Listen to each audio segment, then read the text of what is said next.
The leader of the indigenous people of Biafra, Nnamdi Kanu, has alleged that Nigeria's First Lady, Mrs. Aisha Buhari, and several others will end up in jail. The UK-based secessionist leader said this will happen when Nigerians realize that the man in charge of the government is not who they voted for in 2015. According to Daily Post, Kanu claimed that the wife of the president and her alleged gang had been fooling Nigerians all this while. The Post quoted Kanu in a tweet saying how they have been fooling their fellow Nigerians and why I am certain Aisha Buhari and her gang will end up in jail. Below are two actors impersonating President Kim of North Korea and Trump of the United States. The resemblance is as striking as that of a Jubri, a Sudani, to late Buhari. These are only actors, but in Nigeria, the actor Jubri is the actual president. I tweeted this picture a while back to remind those in Aso Rock that we have all the facts that we send all of them to prison for life. This was after the IPOB leader tweeted photos of two Hollywood actors impersonating President Kim of North Korea and Donald Trump of the United States. Kanu has been making this claim for years now, even though not many Nigerians believe him. It seems as part of the group's propaganda. We call it propaganda. So guys, Nnamdi Kanu has been on this issue, on this allegation, and he has not really backed down. He's still insisting for what he has been saying many years ago. But one thing is that time will tell whether he's lying, whether that is the truth. Time will tell. But one thing I just want to say is that even if Nigerians know, at the end of the day, they get to know what has been happening, or if what Nnamdi Kanu has been saying is true. Does Nnamdi Kanu think that Nigerians will be able to do anything?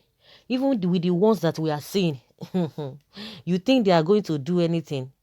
Whether Aisha Buhari will even end up in jail.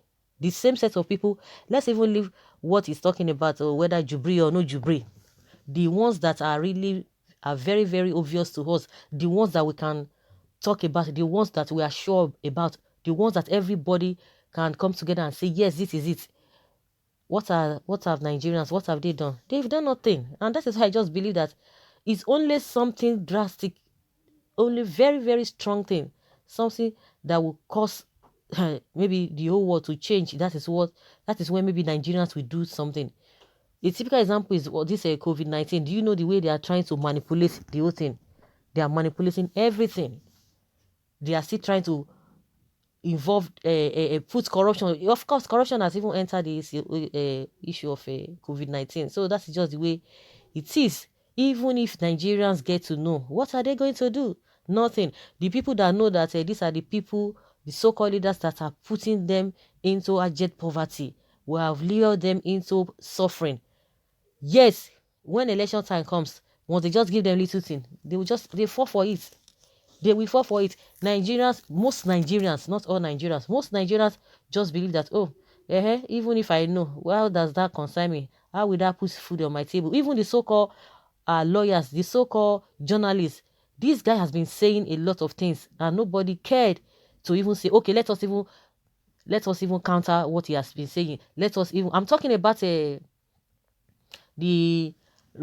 journalists. I'm talking about the conventional journalists that we have, the media houses that we have in this country. Everybody's living under fear, or some people have taken a brown envelope because they ought to have come out to debunk what Nnamdi Kanu is saying. Say, Nnamdi Kanu, forget all of those stories that we are talking about. We have done our own investigation.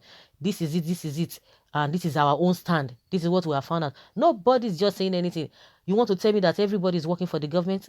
No wonder he's always talking about calling some tribe media houses. Oh, this media houses, this and that.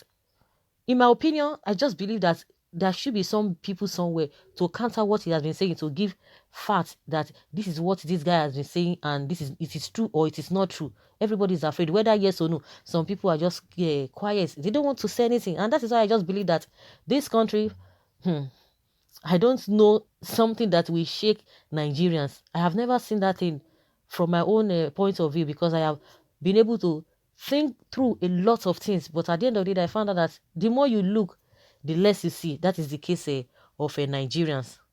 Someone says Aisha Buhari knows a lot, which is why she dropped the title of the First Lady and is not even using the office of the First Lady. She knows she doesn't deserve to use it since the real Buhari is no more due to conscience. I believe Kanu, the real Buhari isn't a destroyer. I wouldn't jeopardize Nigeria's economy. Wouldn't allow the Gates test his nonsense vaccines in Nigeria. Order so much.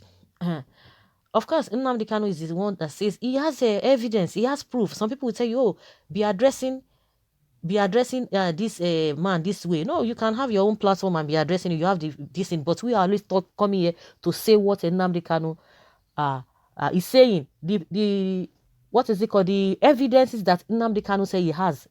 I'm sure he has not been able to release it. He's just saying what he knows, and he has that confidence. He's the only one who has that confidence to say this and this and this and that. He has that confidence.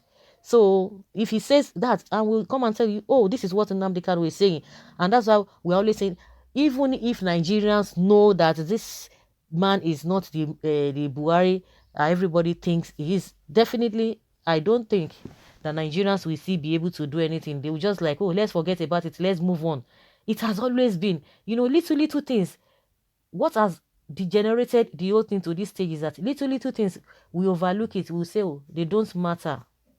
Yes, they don't matter. Let us move forward. And before you know, all of those things are compiling. Compiling at the end of the day, we will not be able to, they will just be too numerous for us to say, okay, let us change this, let us change it. Because when we are supposed to say things, they will, some people will just come and begin to discard it or try to shut down all other people. So that is just the way I see this whole thing. And someone here is saying that you guys are blind to see truth in what this man is saying, and that is why every malam will come out here to post rubbish. But don't worry, it will clear from you guys' eyes. And someone say, Kanu is mentally unbalanced. As you know, home madness usually starts unnoticed. He would soon dance to the market. Well, good and fine. Another thing again is that this issue of Esme that he's been talking about, but it happened. What have Nigerians done? What have they done? They've not done anything. They didn't do anything. Everybody just living as if that is the normal thing. The governors will see it and just look at the other side. They won't do anything. The people too, they will just shout. Nobody will say anything. The people that are supposed to come out in their numbers to say no, enough is enough, they will not say anything. Everybody will just talk about it and they will go. If you continue to say it, they will just like, wait till can't be your own self. Why you can't they carry on for head? Why you can't they do this? Now today this kind of a thing they happen. So if that kind of things have been happening, so must we continue in that line? So I'm just trying to, my own point of view is that I'm just the reason why I'm bringing all of this thing is that even if at the end of the day Nigerians get to know that okay, Aisha is part of the conspiracy, do you think Nigerians will be able to do anything, or they will be able to handle it the way they ought to? They will just tell you, oh yes, the woman has been saying some things, just that people will still come and justify that. They will still come and justify it, that it's good, that this and this and this and that. Of course, from the way she has been doing, because ordinarily for somebody who has a strong husband at home, you cannot just come and be discrediting the man here and there every now and then. Almost all the kabash, she has fought with them. She exposed them in her own way. And you just believe that, or you just try to think that if really this woman will have somebody that she always fall back on, or she goes back home, you go and express all those kind of thing to the public, and you come back to the same house, you think the house will contain the both of them. So most of the time, people just like, because oh, I don't like this guy, I don't like the way he talks, I don't like his charisma, I don't like his boldness, he's too bold, I don't like him, he's just too saucy. So whatever that comes from him, I'm not going to agree to it. But the reason why and again, another thing I'm saying is that, is it so difficult for the conventional journalists to even say, okay, this is our stand, this is what we found out, whether true or false, Nothing. Nobody saying anything. Everybody just like, I mean, forget that Nnamdi Kanu. So forget that Nnamdi Kanu. Even the so-called elite, they will just like forget it. Forget that guy. That guy does not know what he's saying. It's just all about a propaganda. But at the end of the day, we will know who is who. Whether Nnamdi Kanu is lying, whether that is the truth. But even if he gets the people get to know the truth, will they be able to do anything? That's a story for another day. So, guys, let us hear your opinion concerning what Nnamdi Kanu has said.